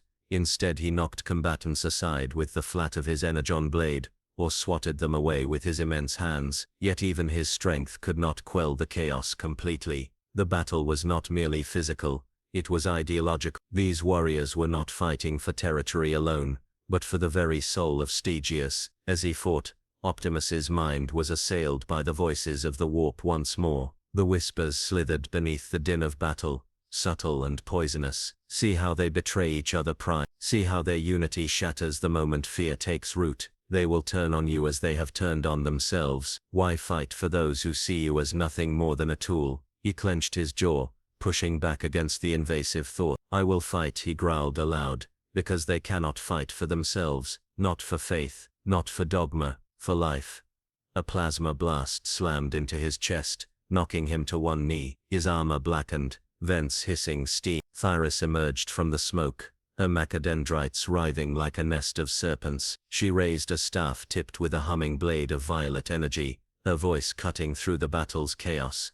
Behold your so-called savior, she cried, addressing the assembly. He bleeds, he falters. He is no divine avatar. He is a threat to the machine cult itself. Several of her Skitari surged forward, attempting to pin Optimus beneath grappling lines and magnetic clamps. He roared, rising to his full height and tearing the restraints apart with a single wrenching motion. The resulting shockwave toppled statues and sent traitors sprawling. Your fear blinds you, Optimus said, his voice low but resonant, carrying to every corner of the sanctum. You cannot see that while you fight among yourselves, the true enemy gathers strength beyond your wall. As if to punctuate his words, the entire forge spire shuddered. A deep resonant boom rolled through the structure, followed by the ominous howl of orbital warning klaxons. A panicked data stream flooded the noosphere. The words appeared in the minds of every Mechanicus present. Hostile fleet detected. Warp signatures confirmed. Chaos reinforcements inbound. Thyras faltered for a fraction of a second. Impossible, she hissed. Vareka's fleet was destroyed.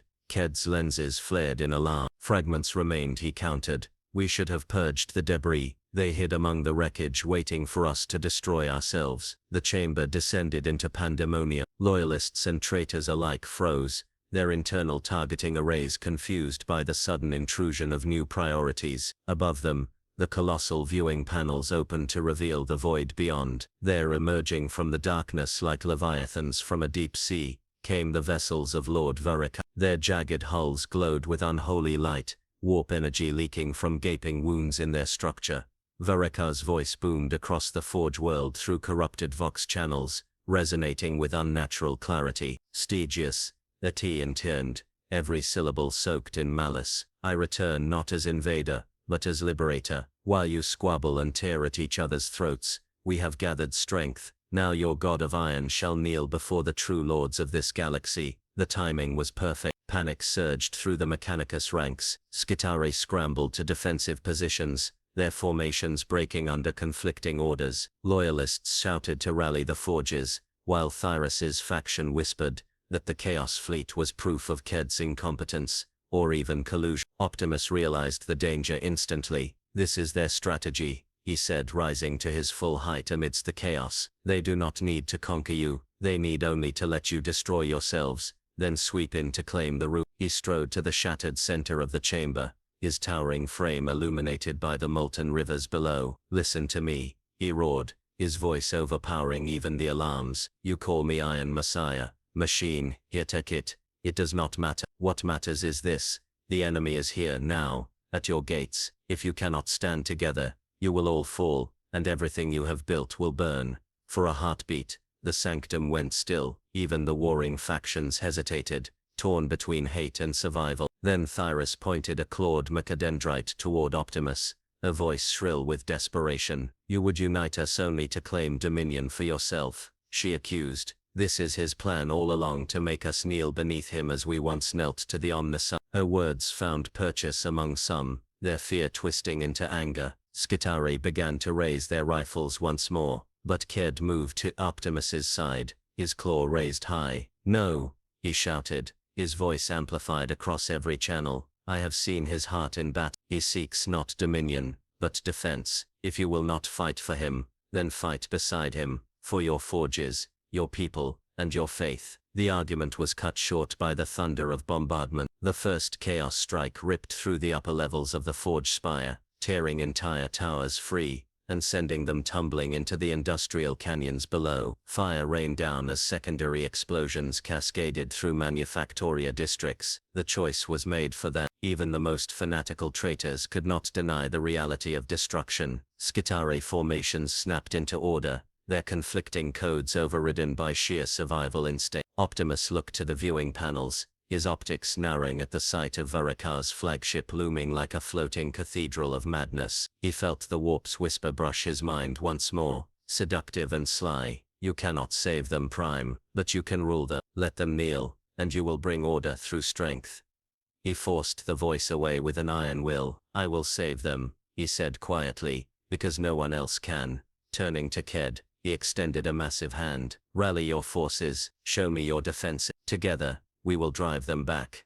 Ked clasped the offered hand with trembling mechadendrites. Then let this be the true oath, he said, his voice raw with conviction. As alarms howled and the Forge world trembled under the fury of orbital assault, Optimus Prime strode from the sanctum, not as a god or a captive, but as a warrior leading a people on the edge of annihilation. Behind him, Thyrus vanished into the shadows, her surviving followers She had been defeated for now, but her war was far from over. And above, in the cold void, Lord Varakar watched the chaos unfold with a predator's patience. Fight, little machines, he murmured. Bleed and break. When the moment comes, I will claim not only your world, but your savior. The Forge world burned beneath a sky of fire. Orbital strikes rained down like the wrath of ancient gods, hammering Manufactoria towers, and scattering their shattered remains across the wastelands. Entire districts vanished beneath rolling waves of molten slag as Varakar's fleet tightened its grip on stages that Vox channels screamed with panicked binary, 1,000 overlapping streams of desperate reports and contradictory commands. The air was thick with the tang of ozone, burnt oil and fear. Amidst the chaos, Optimus Prime strode through the heart of the Mechanicus defenses, his colossal frame illuminated by the glow of burning foundry. The ground trembled beneath his every step, not from his weight alone, but from the sheer force of his presence. Skitare legions, once divided by ideology and suspicion, now moved as a single machine around him. Where moments before they had turned their rifles on one another, now they marched behind the Prime, their galvanic weapons raised in unison. Magos Ked clung to Optimus's shoulder plate, his mechadendrites anchored firmly in place to withstand the tremors of battle. His voice carried through every available Vox channel, uniting disparate commanders under one directive. Focus fire on the landing zones, he ordered. Protect the Manufactoria cores. By the Omnissiah, hold the forges or all is lost. But Optimus knew words alone would not save them. The Chaos Warbands were relentless, their assault both physical and psychological. As drop pods slammed into the defensive lines, more twisted forms spilled forth, traitor marines clad in blasphemous crimson, their armor etched with runes that shimmered with warplight, followed by daemons birthed from the Imperium itself. The corrupted warriors advanced in lockstep, their chants merging with the shrieks of things that had never been flesh or machine. Optimus roared, his voice cutting through the battlefield like a clarion call. Stand firm, he thundered, his optics blazing. You fight not for faith or glory, but for the lives of those who cannot fight. Hold the line. His energon blade ignited with a resonant hum as he surged forward, the ground shattering beneath his charge. The first wave of daemons leapt to meet him, their claws like scythes and their bodies shifting between forms. With a single sweeping arc, Optimus carved through them, their howls dissolving into smoke and embers. Plasma fire lanced from his other arm, each shot striking with precision born of centuries of war. The Skitare rallied behind him, inspired by his example. They fought with a unity that had been absent for too long. Their volleys of galvanic fire formed walls of electric blue light, cutting down waves of cultists and driving back the traitor marines. Titans awoke from their resting vaults, their colossal forms emerging like walking cathedrals of war. Each step they took caused the very crust of the planet to quake, their macro cannons roaring as they laid waste to entire formations of the enemy. Yet even with such strength, the battle teetered on a knife's edge. Varakar's forces pressed forward with inexhaustible malice, bolstered by dark sorcery. Warp storms tore open above the battlefield, raining fire and ash, while portals disgorged fresh demonic hordes. Optimus waded deeper into the carnage, his every motion deliberate and unstoppable. A chaos champion charged him, wielding a jagged chain axe wreathed in baleful flame. Their clash sent shockwaves rippling across the battlefield. Optimus caught the axe mid-swing, crushing it in his massive grip before driving the warrior into the ground with a blow that cracked the earth. From the command spire, Thyras watched the battle unfold through a network of surveillance lenses. Her optics narrowed as she saw the Skitarii rallying beneath the Prime's banner. "He has become more than a weapon," she hissed to her acolytes. "He is a symbol. If he triumphs, my faction will never regain its hold." One of her aides shifted nervously. "Shall we deploy our hidden reserves, Magos?" "Not yet," she said coldly. "Let the chaos filth bleed him first. Then when both sides are spent we strike. Stygius will kneel to none but me." On the battlefield, Optimus's sensors detected a surge of warp energy. He looked skyward to see Varakar's flagship descending, its jagged silhouette blotting out the smog-streaked sun. A massive portal opened beneath its hull, vomiting forth an army of daemons so vast it turned day to night. Varakar's voice boomed across the Forge world, amplified by both Vox and Warp. "Iron Messiah," he roared, his tone both mocking and reverent. "I see you standing among these wretches pretending to be their savior. Kneel before me, and I will grant you a place at my side when this world burns. Refuse, and you shall fall as all false gods must." Optimus raised his head, his optics blazing defiantly. "I have no throne, no desire for dominion," he called back, his voice echoing across the battlefield. "I am no god, Varakar. I am a soldier, and soldiers stand." With that he charged, his energon blade cutting a swath through the incoming demonic tide. Titans moved in concert with him,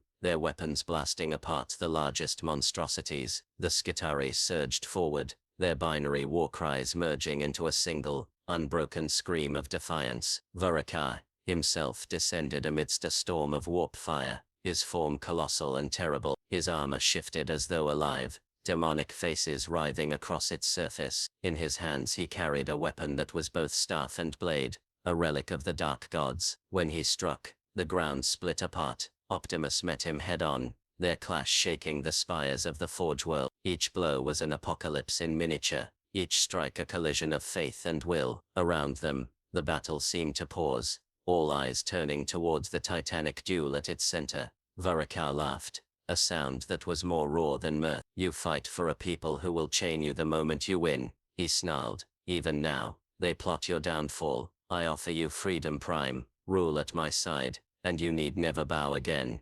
Optimus's optics flared brighter. Memories of Cybertron flooded his mind, of Megatron's rise, of promises twisted into tyranny, of the long war that had shattered his home. His voice thundered with unshakable resolve. "Freedom is the right of all sentient beings," he declared, "and I will fight for it until my spark fades." With a surge of power, Optimus drove Varakar back, his blade plunging into the Chaos Lord's chest. Warp energy screamed in protest as Varakar staggered, his form unraveling. Demons howled and dissolved, their essence dragged back into the immaterial. Seizing the moment, Ked broadcast a command to every Mechanicus unit. "The enemy falters. Strike now, in the name of the Omnissiah." The Forge world erupted into a final desperate push. Skitarii formations swept across the field like a tide of steel. Titans leveled their weapons and unleashed salvos of righteous fire. The Chaos Fleet began to break apart, their vessels consumed by their own unstable warp energies. Varakar's final scream was drowned beneath the roar of victory, as Optimus wrenched his blade free, severing the last tether that bound the warlord to reality. The great daemon ship above shattered in a burst of unnatural light, its fragments falling like burning meteors into the ash-streaked sky. As the enemy dissolved, Optimus stood amidst the ruins, his armor cracked and his frame scorched, yet unbowed. He looked over the battlefield and saw the Mechanicus forces kneeling, not in fear, but in awe. And deep within the Forge world's surviving spires, Thyras watched in silence, her hands clenched behind her back, her lenses cold and calculating. The chaos threat had been defeated, but her war was only beginning. For Optimus Prime there was no triumph in the silence that followed. There was only the weight of what had been won, and the heavier weight of what was still to come. The Forge world lay in ruins, its surface cracked and blackened like the shell of a burnt offering. Smoke still curled from shattered Manufactoria spires, drifting up to merge with the eternal smog that blotted out the sun. Titans stood silent amidst the wreckage,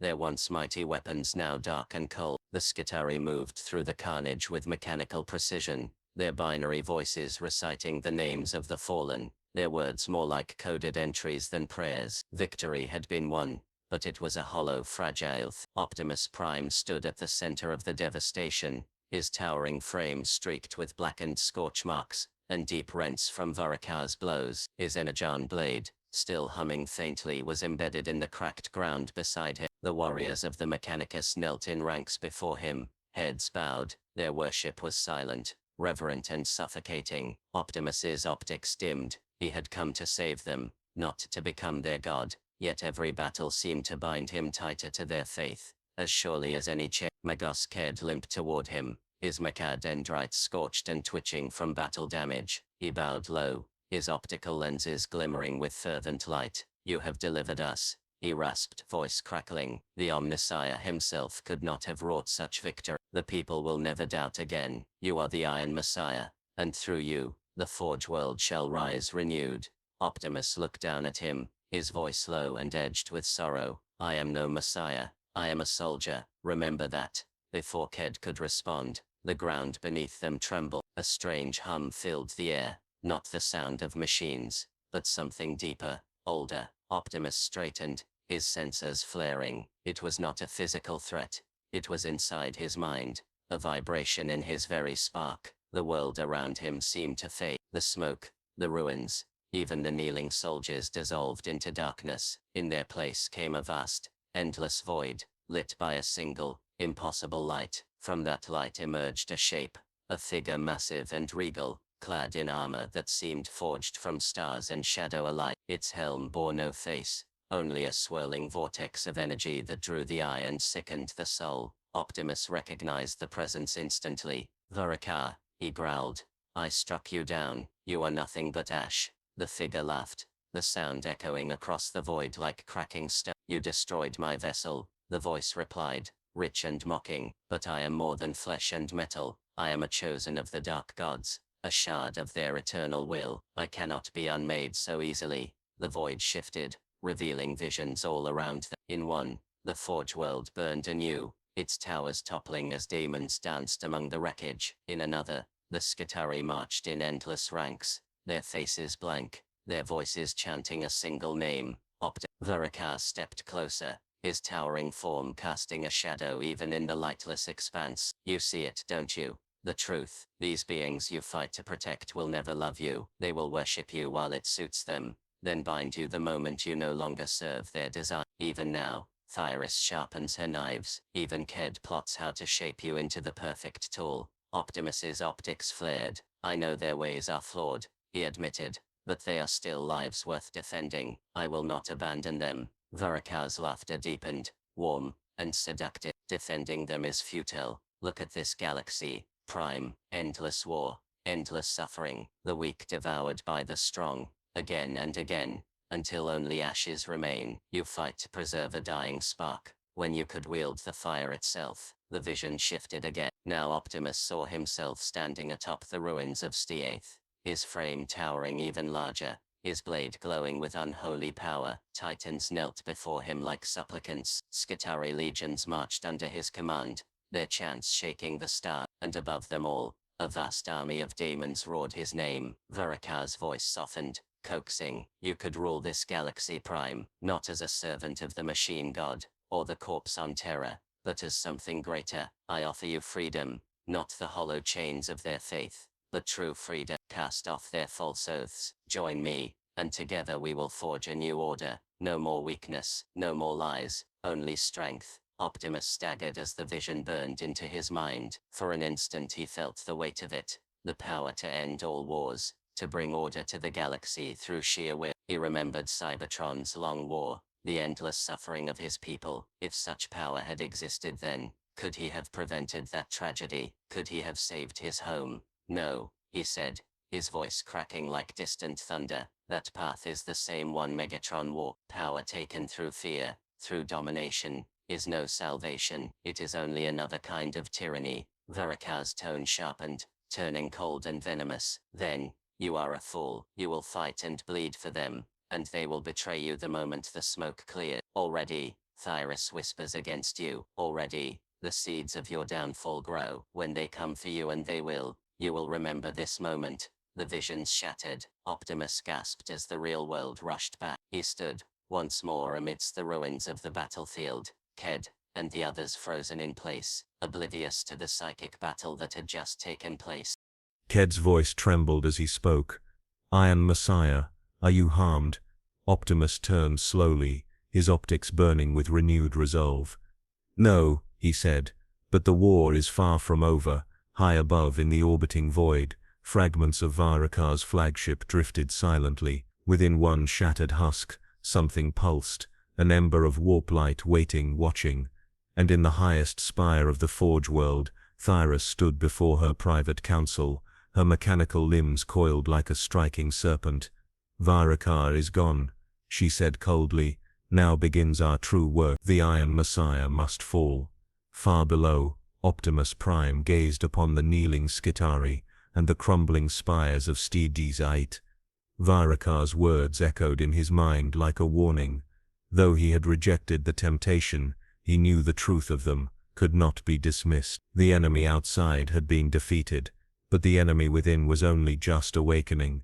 The Forge world groaned beneath its own weight. Towering spires leaned precariously, some shattered outright from orbital bombardment, their ruins now smoldering mountains of twisted metal and broken lives. Below, the Manufactoria still roared, 1,000 production lines running even amidst devastation, because they could not be allowed to stop. War was their purpose, war was their prayer. In Steedizite, the rhythm of creation and destruction was one and the same, and in that rhythm, Optimus Prime could hear a truth he had long tried to deny.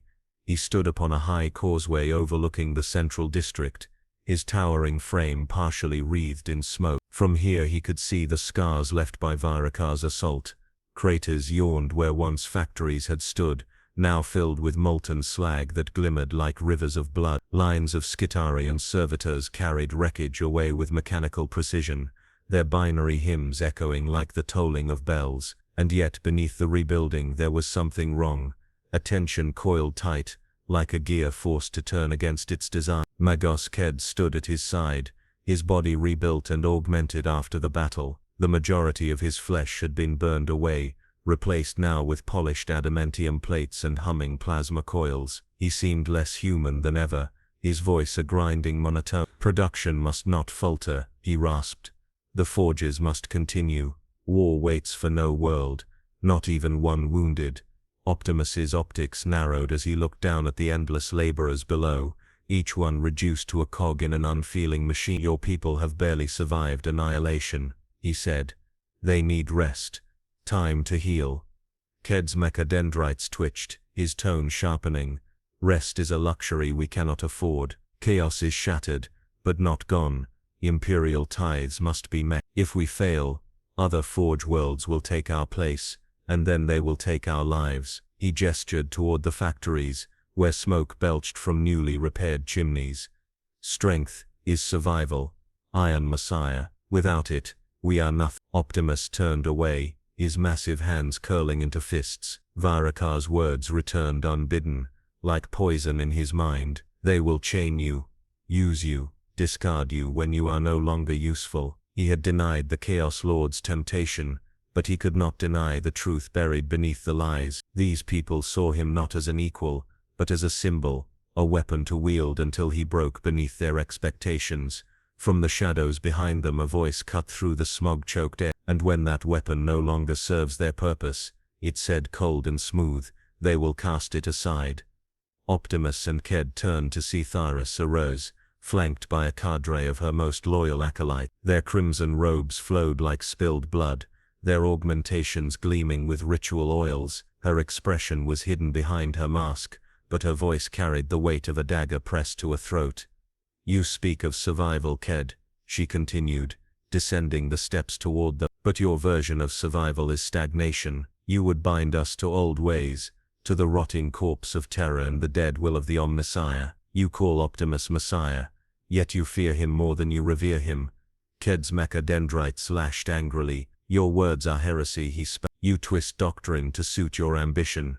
Thyras tilted her head. Ambition, she echoed. Yes, for what is a forge world without ambition? Steed's is broken, and only fire can remake it. The old order must fall. She gestured toward Optimus, her voice sharp as a blade. And he is the fire. Optimus's optics flared. I will not be your weapon, he said, his voice resonant and heavy. I fight to protect, not to destroy. Thyras laughed softly, the sound chilling in its calmness. You already are a weapon. Every battle you fight shapes the future of this world. Every life you save condemns another to servitude. Look at them. She pointed toward the manufactoria below, where laborers toiled without pause. They worship you because they must, because you are strong. When the weak kneel, strength decides what comes next. Optimus shook his head. Strength without compassion is tyranny, and compassion without strength is death. Thyras countered. The galaxy has no place for your ideals. Even now, while we argue 1,000 other worlds burn, we stand upon the anvil of history. Prime. What is forged here will echo across the Imperium. A deep tremor shook the ground beneath them. Distantly, alarms began to wail. Ked's optical sensors flared. Report, he barked, his voice transmitting through the noosphere. A chorus of fragmented replies came back. Movement in the lower districts. Sudden mass mobilization. Unknown forces breaching inner sanctum gates. Ked turned on Thyras, suspicion burning in his machine voice. What have you done? Thyras's mecha dendrites flared outward in mock innocence. Only what was necessary. Did you truly think I would wait for chaos to return? No, Magos, the time for half measures is over. The Skitari legions are divided because you made them so. I will unify them under me. As if on cue, volleys of gunfire erupted from the lower causeways. Skitari formations marched in perfect lockstep, their white targeting optics cold and unfeeling. They fired not upon daemons or Xenos, but upon their own kind. Loyalist units scrambled to respond, their precise patterns breaking under the sudden betrayal. Optimus moved to intervene, but Thyras raised a clawed hand. Stop, she commanded. If you strike now, you reveal yourself as my enemy. If you hesitate, you prove you are unworthy to lead. Her voice lowered, almost intimate. This is the fire I spoke of, Prime. The forge world is being remade. Choose where you will stand. Ked's voice roared over the chaos. Stand with the machine god. Stand with order.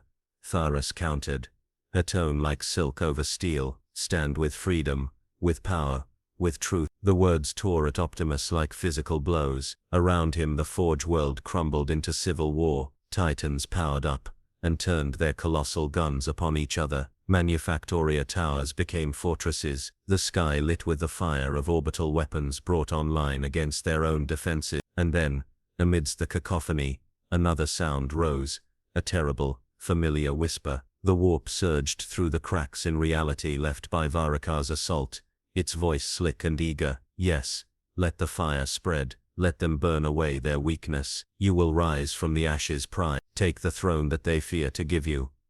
Optimus staggered, fighting the psychic pressure. His energon blade flared to life as he turned on Thyras and Ked both, his optics burning like twin stars. No, he growled. This ends now. He leapt from the causeway into the midst of the battlefield, his landing shaking the ground like a hammer striking an anvil. His voice thundered over the vox, over the warp, over the screams of the dying. I am not your god. I am not your master. I am a protector, and I will not let this world destroy itself. Skitari fire turned toward him instantly. He met it head-on, deflecting plasma bolts with his blade, tearing apart war machines with his bare hand. Each strike was precise, controlled as he fought not to kill but to disable, to disarm, to halt the madness consuming the forge world. Above, the titans clashed like warring deities, their weapons lighting the sky. One collapsed in a titanic explosion, sending a wave of fire surging across the district. Optimus pressed forward through the inferno, his voice rising once more. You speak of fire, Thyras. Very well, but a forge's fire must shape, not consume. If you would burn this world to ash, then I will be the one to stop you. The battle raged on, a storm of steel and faith and betrayal, and through it all, Optimus Prime stood unyielding, the single point of clarity in a world tearing itself apart, knowing that if he faltered now, steady as it faith would be lost forever, to chaos, to ambition, or to its own self-destruction. The Forge world lay shrouded in a silence far heavier than the screams and cannon fire that had preceded it. Once the air had been alive with the rhythmic clamor of industry, the tireless hymn of the Mechanicus, the ceaseless pulse of production. Now, the only sound was the distant groan of ruined metal, and the occasional hiss of cooling slag. Towers once proud and unyielding were broken spines against a sky of ash. Titans, those walking cathedrals of war, stood like fallen gods amidst fields of wreckage, their reactor cores extinguished, and their crews entombed within. Optimus Prime stood alone amidst the wreckage. His colossal frame was scarred and blackened, his armor cracked where plasma bolts had struck, where demonic claws had torn. His blade was dark, its once bright hum now reduced to a faint whisper, as it rested in his hand. Around him bodies lay in silent rows, Skitarii and tech priests, Thyris's traitors and Ked's loyalists alike, indistinguishable in death. Their sacrifices had not been for victory, they had been the toll exacted by ambition and fear. In the distance the once mighty spire of Stadiasit, the seat of its ruling magi, burned from within. A pillar of black smoke rose from its shattered peak, casting a shadow across the horizon. That shadow fell upon everything: the surviving manufactoria, the broken districts, the lifeless shells of servitors whose programming had ended when their masters fell. It was as though the machine god himself had turned his face away, leaving only silence where once there had been the hum of divine purpose. Magos Ked emerged from the haze, his frame unsteady and trembling. What little flesh remained of him was burned and blackened, his augmentations sparked erratically, some barely functional. His mechadendrites, once precise and commanding, now writhed like wounded serpents. When he looked upon Optimus, there was no longer the fire of zeal in his lenses, only weariness and despair. "It is over," he rasped, his vox grill faltering between words. "Thyris is dead, her acolytes scattered or purged, the traitor legions broke." His voice cracked like a broken cog, but at what cost? Optimus turned his gaze downward, his optics glowing dimly through the smoke. "This was not victory," he said, his voice deep, steady, but carrying a sorrow that seemed to vibrate through the ruined world itself. "It was survival." "Barely that." Ked stumbled closer, his steps leaving trails of oil upon the cracked floor. "They will come," he said, almost pleading. "The Imperium will send ships, they will see the Iron Messiah still stands, and they will rebuild Stygiasit under your banner. You can lead us, you can—" "No," Optimus interrupted, his voice cutting through the haze like a blade. He rose to his full height, casting a vast shadow over the broken Magos. "I am not your Messiah, not your God. I came to this world to protect it, not to rule." Ked's mechadendrites quivered, his voice trembling. "Without you there is nothing. The people have seen you strike down demons, traitors, and heretics. They will not follow me. They will not follow anyone but you." Optimus knelt, lowering himself so that his optics met Ked's directly. There was no anger in his gaze, only a profound, weary compassion. "Then teach them to stand without me," he said. "Strength built on dependence is not strength at all. It is another form of bondage." Ked's lenses flickered, processing the words, but no answer came. The silence stretched between them, broken only by the distant hiss of collapsing machinery. In that silence, Optimus felt it again, the faintest echo of the warp, like a whisper at the edge of perception. It was not Varika's booming mockery this time, but something subtler, colder. "See what remains, Prime. See what your defiance has wrought. You fought to save them, yet they will rebuild these chains without you. They will call it faith. They will call it duty. And when the cycle repeats, they will curse your name or worship you anew. It matters not which." He closed his optics briefly, fighting back the insidious truth buried in the words. When he opened them, his gaze was clear once more. "I cannot silence their voices," he said, more to himself than to Ked, "but I can choose my own." From behind them came the sound of uneven footsteps. A group of surviving Skitarii approached, their armor scorched, their once perfect formations broken. They stopped several paces away and knelt in unison, their binary voices crackling through damaged Vox systems. "Omnissiah, Iron Messiah, Protector." Optimus's chest tightened. He saw in their bowed heads the seeds of another war. These warriors had no words for freedom, only for worship and obedience. If he stayed, he would become the very thing he despised, a symbol wielded by others to justify endless cycles of violence. He turned to Ked. Lead them, he said firmly. Guide them towards something better. If you can, do not let my presence shape their future. Ked's voice trembled. And you, where will you go? Optimus rose, his frame towering above the ruins one last time. There are other worlds, he said, other lives in need of protection. This galaxy is vast, and its darkness unending. I cannot save it all, but I can keep walking. For a moment Ked seemed on the verge of protest. Then he bowed his head, macadendrites curling in solemn reverence. The machine god is silent, he whispered. But perhaps that silence means he listens. Optimus turned away, his heavy steps echoing through the ruins. The Skitarii parted before him, their heads still bowed. With each step the weight upon his spark seemed to lessen, though never fully vanish. At the edge of the Forge world, he paused and looked back. Stygia's Etate lay broken, but not dead. Its towers would rise again, its forges would burn anew, and its people would continue their endless cycle of creation and destruction. Whether they rose as free beings or as slaves to faith and fear, was no longer his choice to make. He activated his internal engines, rising slowly into the smoke-filled sky. Below, the Skitarii raised their voices in binary praise, a sound both haunting and hollow. As he ascended into the void, Optimus whispered words no one could hear. Let my silence speak for me. The stars swallowed him, and the Forge world was left beneath the machine god's silence, its fate uncertain, its future unwritten. And somewhere far beyond sight, the warp stirred once more, waiting for the next spark to ignite its endless war. The void stretched around Optimus Prime like an infinite ocean of black glass, unbroken and cold. The Forge world dwindled beneath him, a wounded ember floating in the endless dark. Its towers were no more than jagged silhouettes now, its fires dimmed to faint glimmers of orange against the abyss. He watched it fall away in silence, his optics fixed on the fragile sphere of industry and faith, until even that light was consumed by distance. There was no triumph in his departure,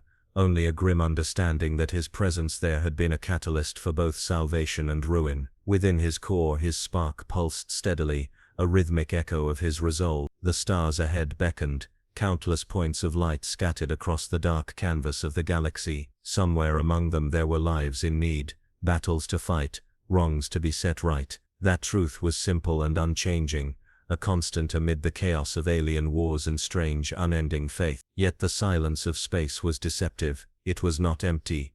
Optimus felt it before he heard it, a subtle shift in the cold void around him, like a ripple in still water. His internal senses registered nothing, but his spark burned with a sudden, instinctive warning. He slowed his thrusters, his frame turning slightly as though to face an unseen presence. The darkness ahead deepened, its shadows pressing close until even the stars seemed to recoil. Then came the whisper. It was not sound as mortals knew it, nor the blunt psychic assault of Varakar's corrupted will. This was softer, more insidious, seeping through the very fabric of his thoughts. The voice was both near and impossibly far, as if it spoke from behind his own reflection. Optimus Prime, it murmured, each syllable drawn out, dripping with mockery and reverence alike. Protector, savior, fool.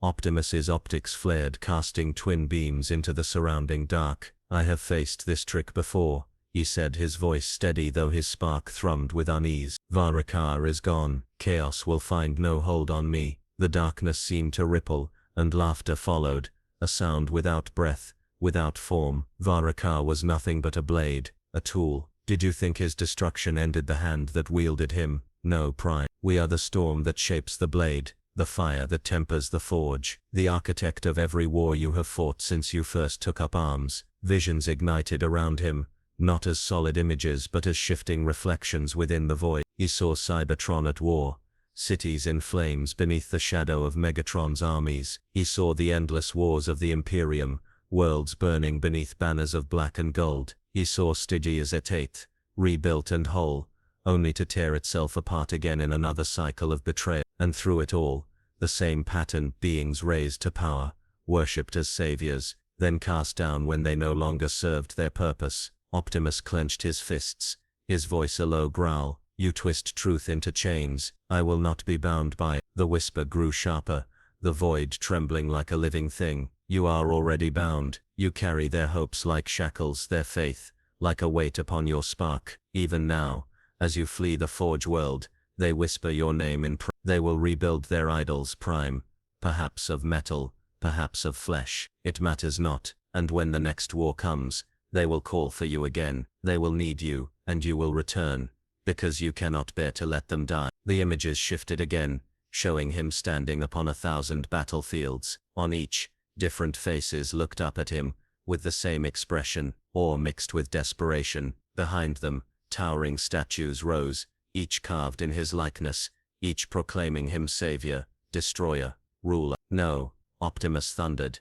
his voice echoing through the void. I am not their god, I am not their tyrant. I fight because it is right, not because they command it. The laughter returned, colder now. Is there a difference, Prime? You say you fight because it is right, but whose right? Whose truth? Theirs, yours, ours. All truths are forged in the same fire, and all burn away in time. Optimus staggered slightly, the visions pressing in on his mind. The voice was not merely speaking to him, it was probing, testing, looking for fractures in his resolve. He remembered the moments of doubt on Stygia's Etate, the kneeling Skitari, the broken faith of Ked, the fanatical certainty of Thuris. He had been a weapon, a symbol, a spark of hope, but never truly free. Then through the haze of doubt, another memory surfaced. Bumblebee's laughter, Ratchet's gruff wisdom, the faces of comrades long gone, who had chosen to fight beside him, not because they were commanded, but because they believed in something greater than themselves. Optimus's optics blazed with renewed light. My truth is my own,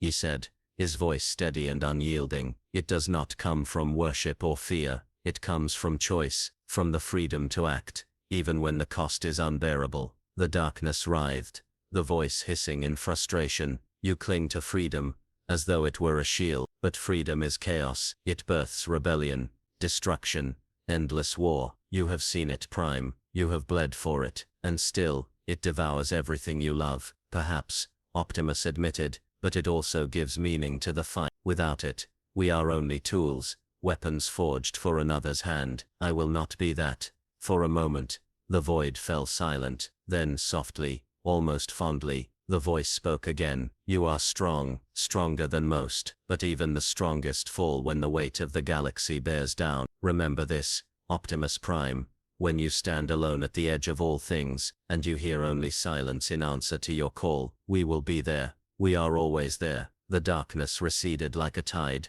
leaving only the cold clarity of space. The stars returned, sharp and distant, as if they had been watching all along. Optimus floated alone once more, his system stabilizing. The whisper was gone, but its echo remained, a faint resonance within his spine. He turned toward the distant lights of other worlds, his thrusters igniting with a low roar. Whatever forces had spoken to him, they were not done. There would be other battles, other temptations, other voices in the darkness, but he would meet them all the same way he always had, standing, unbroken, his will his own. Without another word, Optimus Prime accelerated into the void, leaving behind the ruins of one war, and heading toward the shadows of the next, where his path and the galaxy's fate would once again collide.